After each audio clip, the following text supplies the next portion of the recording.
Time to Shine Today podcast varsity squad. It is Scott Ferguson, and I've got a treat here today. My Miss It's Okay, Not Okay, That's Okay coach. She's fantastic. Her name's Alissa Carpenter, and she wrote this fantastic book. If you're watching on YouTube, if you're watching us anywhere else, I'm going to have a free giveaway at the end, so make sure you listen to the podcast all the way through, because my friend Alissa is going to drop some serious knowledge nuggets on you to help you level up. Alyssa's been featured in Forbes, NPR, ABC, Fox, CBS, and TEDx as a workplace inclusion expert with a master's in social and comparative analysis. Smarty pants. Alissa Carpenter empowers leaders with practical strategies to communicate effectively with their diverse workforce. A former administrator at the Wharton School and a Gallup certified strength coach, again, smarty pants. Alissa has trained thousands of leaders and consulted with multi-billion-dollar enterprises to successfully bridge communication gaps across generations, job functions, and geographies. She is also the author of one of Cosmopolitan's top nonfiction books of 2020, How to Listen and How to Be Heard. Inclusive Conversations at Work, the founder of Everything's Not Okay and That's Okay consulting firm, and creator of the DE&I Intention to Action, which we'll get to that later in the show. How to be a diversity, equity, and inclusion changemaker program. And Alissa, thank you so much for coming on. Please introduce yourself to Time to Shine Today podcast varsity squad. But first, what's your favorite color and why? Oh, like a bright blue. It just reminds me, thanks so much, Scott, for having me. Of course. It just reminds me of just summer. I think it's like a fun color to wake up to, seeing the sky, just that bright blue. If it makes you feel better, I'm literally, I wish I could turn my camera, looking at the Atlantic Ocean right now, and that is a really nice shade of blue. I was on my paddleboard this morning, and I was like, I get to interview Alissa, and then I hope her favorite color is blue. I'm so down. I feel like a shade of white here, and now I'm feeling with just a lot of snow. What emoji do you use the most when you text? The laughing, crying one, and a heart. Upright laugh or sideways laugh? Oh, that's a good one. Upright laugh. Me too. I always go the upright. So let's get into you. Let's get into the origins, maybe a little backstory that brought you into Not Okay, That's Okay. It's funny because I never thought I would start a business or be where I am right now. My background is in higher ed. I love working with college students and administration and faculty in that space. It's such a really transformative 4 years, being able to see students as they're coming in 17, 18, and then walking with them as they graduate. And just through that experience, a lot of students I would see just in the hallway talking to their friends and saying, everything's great, everything's awesome, my life is awesome. And then they would come in my office and colleagues and say, I'm not sleeping, I didn't get the job, I broke up with my significant other. And that's really where the name Everything's Not Okay and That's Okay came from, is we're so often putting, and I felt like I was doing the same, like this facade of who we think that we need to show up as. And in reality, there's something else going on. There's these other layers that are going on. So just a business name, super long name, and also kind of a mantra and bringing awareness. And while it started in that higher ed space and working with clients in that way, it's really transformed into working with businesses and understanding that everything's not okay in your business, and that's fine. You have to recognize it, but you have to be open to learning and growing and trying new things. I love that. So you must have encountered, because, okay, I never graduated from college, Miss Smarty Pants, okay? But like I tell everybody that I mentor that are young, because I'm part of the Reach and Hire program, to go to school just for connections and to be taught and discipline. But like there had to have been some blind spots with you being a career educator into becoming a business entrepreneur. What was one of those blind spots that really kind of tugged at you and said, man, am I really making the right decision here?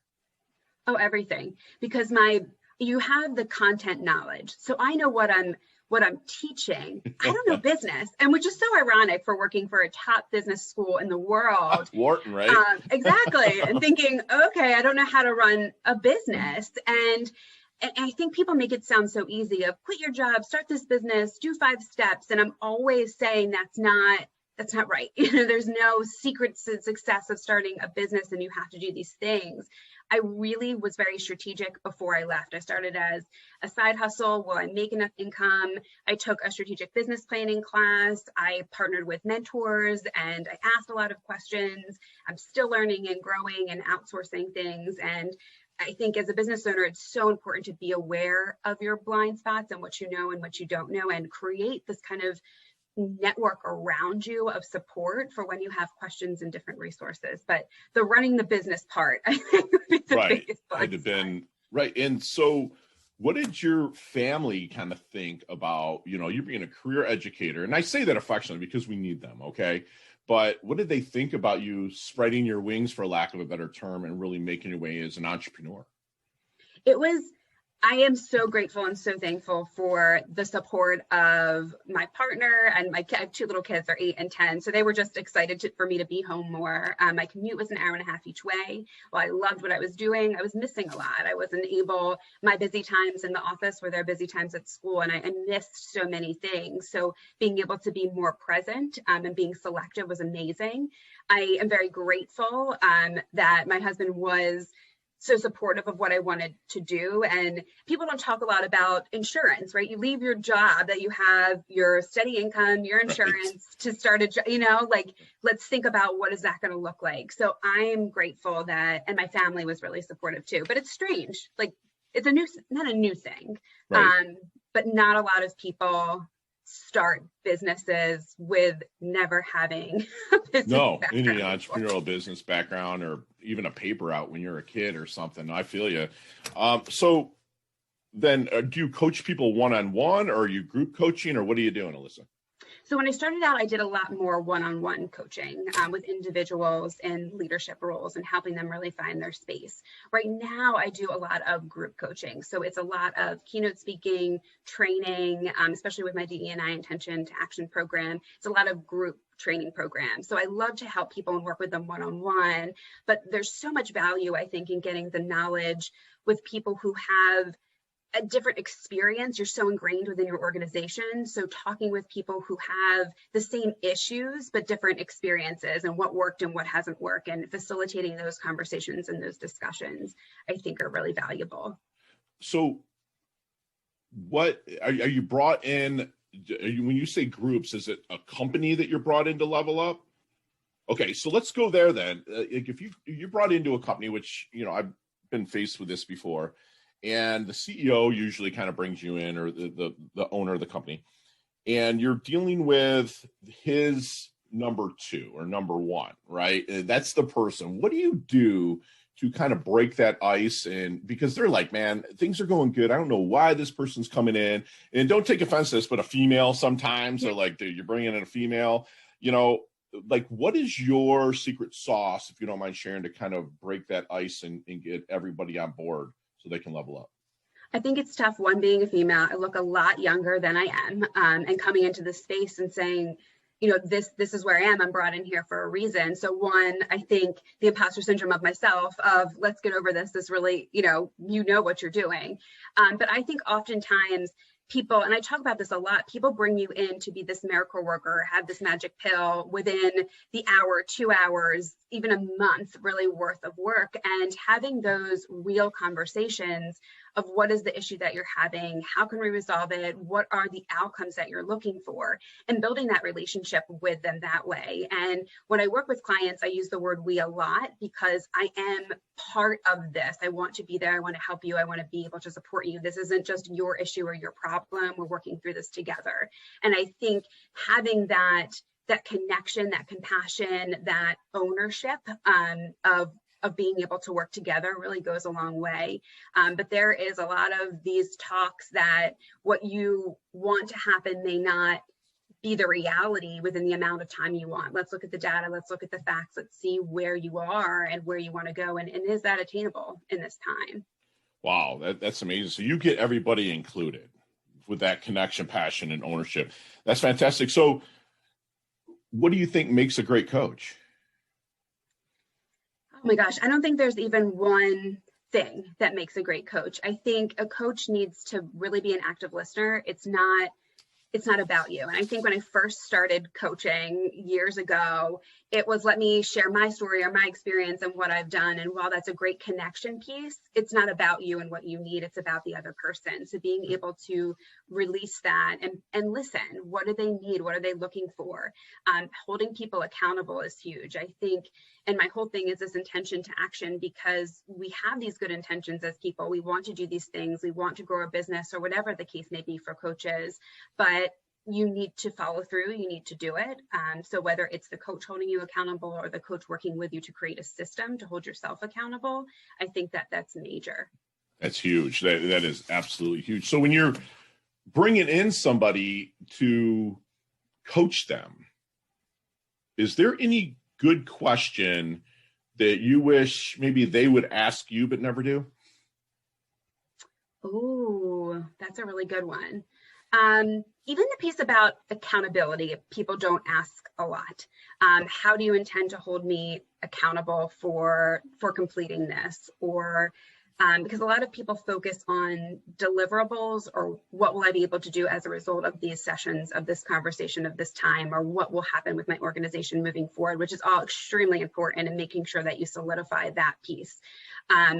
But how will you hold me accountable? And I'm really big on asking questions both ways. And it would be nice to hear of, what is the best way to communicate with you? What is the best way to get in touch with you? Because we usually defer to our method of communication. So if I'm a text person, I'll probably text you. If I'm an email person, I'll probably email you, but that might not work for me. So if you are having a crisis and something is going on, being able to solidify the best way that you can reach me, so I can ensure that I can get back to you in a timely manner. Communication. You mentioned communication and connection so many times, and that, to me, being a coach for 12 years is absolutely key, and that you're absolutely okay with using their form of communication, what makes them comfortable. That's awesome. So what is your secret sauce maybe to helping that person after they're coming to your program, to help them maybe find that blind spot that they have? Because you mastered or mastering a blind spot of your own. Like, what is your secret sauce maybe to help them master theirs? I'm big on asking a lot of questions. I think oftentimes people come to you with issue, and that's the symptom of a greater issue. So being able to ask the right question, identify what their issue is. So even if you'll say, we are communicating in our work, people aren't respecting one another. Well, people aren't trusting one another, and that's what's happening because of that. So going on daily, what are the interactions you have? So I'm really big on asking questions, follow-up questions, to get really granular, just root cause to solve that issue, so the other things come. So it's not like take the Tylenol, take the Advil, let's solve the outward things. Like, we have to, there's just things that are going on, so we have to make those work. Love it. I love it. So are you familiar with the movie Back to the Future? Yes, and you're going to laugh. I've never seen it. There are a lot of 80s movies that are on a list that I have not seen. Yeah, you have to. If not, we're not friends. But anyway, so basically Michael J. Fox as this dude. He goes back to 1955, right, in a DeLorean. So let's get in that DeLorean with him. Let's go back to the 22-year-old Alissa. What kind of knowledge nuggets are you dropping on her to maybe help her shorten her learning curve, level up, and blast through? Be you. I was 22. I had my master's degree working in a college. I was younger than some of the students that I was working with at the time. And I tried to be somebody I wasn't. I tried to wear these collared shirts, these different heels, things that outwardly looked like I thought that I was supposed to look. And I acted like thought I was supposed to act, and had a personal Alissa outside of the office and professional Alissa there. And just going back and saying, be you, people want to be around you. We want to have these conversations. You can't build connections with people unless you're honest and you're real and you're transparent. And sure. I think I was missing that, being so young, and at least a decade younger than everybody I worked with. Right. But building that confidence, I think, would have been major. Absolutely. Absolutely. Thank you for saying that. So how do you want your dash remembered then? That little line in between your incarnation date and your expiration date. How do you want Alissa's life date, death date? How do you want that little dash remembered? I don't know. I don't even know a phrase, but somebody who passionately connects or communicates or engages. I really want to be known for bringing people together and giving them a voice that everybody deserves, a voice in this space. What keeps you up at night? my kids, but love the honesty. And that was like fast, super fast. That's I'm amazing. like so exhausted. Love it. I love it. So who has had the most profound impact on Alissa's life? Oh, there's so many people. It's so funny because I always think back to my grandpa, just my mom's dad. He passed away years and years ago, but to me, just growing up, he was always the person who made me smile the most and laugh. And when I'm having a bad day, he was the person that I would reach out to. He was just that, I don't know, the jovial guy that people gravitated towards. So just thinking about him, it would be somebody that I would want to be, and just that light that I would like to give off to other people. Kind of emulate that, right? Mm-hmm. Love it. So how about, what's the worst advice you've ever been given? Oh, it's so funny because it's always the opposite of the best advice in some type of way. It always is, right? I think, and it's not even necessarily direct advice, but I think it's on social media seeing these things that it's do these 3 things and then your business will grow. Do these 3 things and then this will happen. And that's the worst advice I've seen and I've heard from people that I used to gravitate towards. Okay, if I do this, then this, then this, like I will have a, I don't know, long lasting business, I think. And we can go about, there's no specific way. Our outcomes might be similar and what we want to do might be similar, but how we go about it is different based on our strengths and based on our experiences and resources and all of that stuff. So not everything's cookie cutter. Awesome. No, yeah. So what do you think people misunderstand about you the most? That I'm overly positive, or that I don't potentially see, the head in the clouds, don't see the reality. And I 100% see the reality of things, and I try to put a positive spin on things, but I'm a realistic positive person. If something's not working, I'm not going to tell you that it is, and we're going to work together to find a solution. But I think you have the choice to frame. Yes, I was waiting for that C word. Yeah, you have the choice. That's huge. So what is Alissa's definition of a life well lived? It's kind of this work-life balance, but in the way of making enough money where I can live my life and do what I choose to do, and spending time with as much time with my family as I possibly can, going on vacations, just hanging out, sitting on the couch, but having a financial freedom to be able to do that. That's amazing. Yeah, I mean, a lot of people are like, oh, money, that's bad. No, dude, money gives you choices, but if you can do it by, we say here, we do what we love in the service of people that love what we do. And that's the way that I rock and roll, and people see that. And as long as you're open to reciprocation, you're going to get yours. And along with that comes the happiness. So thank you so much for saying that and being very transparent, Alissa. And we're going to move into our leveling up lightning round just as soon as we get back from thanking our sponsors and affiliates.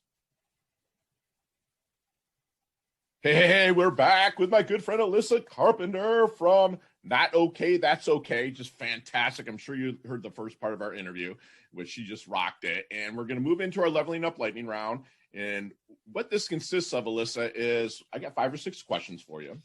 And you give me 5-second answers. You and I could talk for 20, 30 minutes in each one of these, but you got 5 seconds. I don't want any explanations. Just fire away. And all of them can be answered quickly. You ready? Mm-hmm.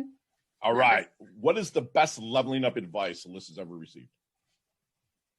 Show up as your real self. Yes. Share one of your personal habits that contributes to your success. Working out in the first thing in the morning. Love it. You have to. Love it. Other than your own website, which is notokaythat'sokaycoach.com, and of course, timetoshinetoday.com, my shameless plug. What other website does Alissa go to level up and just kind of learn something new? Not websites, more podcasts. That's fine. Yeah, I listen to Adam Grant's TED, his TED Talk one, Brene Brown. I love those for inspiration. Love it. Love it. Right. If I'm in my doldrums, it's not kind of feeling it, and not how to listen and how to be heard. Not that one, but I'm in my doldrums, not feeling it. Fergie, read this book. What is it? Oh, How the Crawdad Sings. Really? Wow. Who's that? I finished it. Oh, I can't remember the author. I'll have to find that and put it in the show notes. Absolutely. Gotcha. So, and don't lie to me here, okay? On this one, do not friggin' lie to me. Physically, what age would you stay for the rest of your life if you could keep the wisdom and education that you have now and to continue to garner more wisdom? What age physically would you stay for the rest of your life? 29. Love it. I always say 28 to 32, so we're right on board. I'm coming up on 50, so I would go back to the less aches and pains, you know, Like and that's 30. Starts at 30. All day. Okay, what's your favorite charity and or organization you like to give your time or money to? Cystic Fibrosis Foundation. Awesome. Last question. You can elaborate on this just a little bit, but what is the best decade of music? 60s, 70s, 80s, or 90s? 90s. I knew you were going to say that because of our discussion off camera. Love it. You stayed true. I love that. So tell me about this book, How to Listen and How to Be Heard. Yeah, thanks so much for asking. It was such a joy to be able to write it. And my goal with it, I'm glad you mentioned it just in our conversations before, that it's a conversational book. It is a quick read in terms of it being 16 chapters, different topics of how to get your voice heard, how to work with toxic colleagues, how to say no, how to communicate with other people in terms of what is the platform of communication. So it's a book that can be used, reused, and looked at as a resource in the future. You know what I love about it, Alissa, is that you're a smarty pants. I say that affectionately, right? You're super smart. I mean, come on, you know, you had your master's at 22, you know, I mean, this is like huge, but you wrote it in a conversational piece that I was like, dude, I wouldn't expect this to be written by some nerdy girl. You know what I'm saying? I mean, it was good. And Squad, I am going to give away a free copy of her book, which if you're looking, it's right here on the screen. It's kind of blending in with my green screen a little bit, but all you have to do is comment on either Twitter, Facebook, Instagram. The first one to comment is going to get a free signed copy from Alissa, which is going to be on Time to Shine Today's dime. If, you know, maybe she can sign it and maybe pick up the postage. If not, I'll Venmo you the postage. But if you, can we agree to do that? No, that'd be awesome. Awesome. Perfect. And talk to us about the DE&I intention to action. Yeah, a lot goes back to some of the conversations we were talking about before. So it's an online self-paced class about diversity, equity, inclusion, trust, and really the framework and the foundation behind that to get people a little bit more comfortable with the terminology, how to talk about it, what it can look like. And there also is a mastermind group with it. So once a month, everybody is taking it virtually. Different people meet online to talk about it. Because again, we're all in our little spots. Even if we weren't in this pandemic, we're all in our spots trying to implement things. So we talk about best practices and what's working and what's not working. So from the content within inside the class, as well as just things that are going on within your organizations. I love it. And Squad, that will be in the show notes as well. So down there will be her website, her book, and all of her social links as well as a dedicated link to the DE&I intention to action. So make sure you check that out. And Alissa, do me a favor and leave us with one last knowledge nugget that you want us to take with us, internalize, and take action on. Yeah, I think especially through all this, there are going to be lots of ups and downs, but be realistic, be positive, and know that you have a voice to make some change. Voice to make some change, huh? Love that. I think so. Fantastic. So, Squad, we just got a free masterclass with my really good friend, Alissa Carpenter. And I don't know about you, but I got notes galore for my good friend, Alissa. You know, she's going to tell us that a lot of people have the same issues, but different experiences with those issues, and everybody has a gift. So really try to tune into that. You know, she wants to work together with you and be part of the process. She's not just a consultant that's going to come in and tell you what to do. She's going to work with you. She's going to dive into the nooks and crannies and be there in the trenches with you, which I think that is of paramount importance. You know, she has connection, passion, and ownership when she works with you to work together. You know, she feels that a great coach has great intentions and great accountability. And if you're going to hire a coach, which we hope it's Alissa, ask them how you plan to hold the coach accountable and give them the best way to communicate with you so you guys can stay on the same page. And ask yourself powerful questions on a daily basis. Like, people don't realize that no matter what you're doing in life, if you're driving down the road and you're making a left, you subconsciously ask yourself a question to hit that left turn signal. At least I hope you do. But she's asking you to ask yourself powerful questions that's going to help you level up. She's going to want you to show up as your real self. Be yourself. She would go back to her younger self. She's not telling you to disrespect people. She's saying to show up as your real self. Don't try to conform to what everybody's asking you to do. and also be somebody with a voice to make some solid change. And that's what Alissa does. She levels up her health. She levels up her wealth. She's so humble, yet so hungry. Thank you so much for coming on Time to Shine today. You rock the mic. I'm blessed. I love your guts. Again, thank you so much. Thank you for having me. Awesome sauce. Talk soon, okay? Sounds good.